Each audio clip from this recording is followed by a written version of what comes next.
Hello' everyone, আজি আহিছোঁ ভণ্টি আৰু মই দেউতাৰ লগত জোনবিল মেলা চাবলৈ। আৰু এয়া পাই গ'লোহি ঐতিহাসিক গোভা দেউৰজাৰ জোনবিল মেলা, য'ত এতিয়াও পৃথিৱী বিখ্যাত বিনিময় প্ৰথা প্ৰচলিত হৈ আছে। এয়া দেখিছেনে, ইমান মানুহ হৈছে। মানুহে চাব নে দোকান বজাৰে চাব। ইয়াত আচলতে বহুত দূৰ দূৰণিৰ পৰাই মানুহবোৰ চাবলৈ আহে।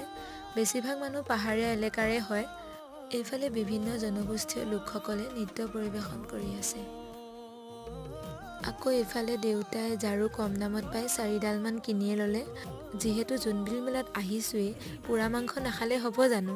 এইফালে দেখিলোঁ গাহৰি, ব্ৰইলাৰ, মিছা মাছ এনেকৈ পুৰি আছে। আৰু ভণ্টি আৰু মই ব্ৰইলাৰ পোৰাকৈ খাই ল'লোঁ। আৰু ভণ্টিয়ে এইফালে এখন গামোচা লৈ ল'লে। এইখনৰ নাম পিছে কি মই ভালকৈ নাজানো। আকৌ বোলে তাইক ময়ূৰ পাখি এডালো লাগে, এয়া তাই লৈ ল'লে। আৰু এতিয়া ঘৰলৈ উভতিলোঁ। আশা কৰোঁ মোক মৰম আৰু আশীৰ্বাদ দি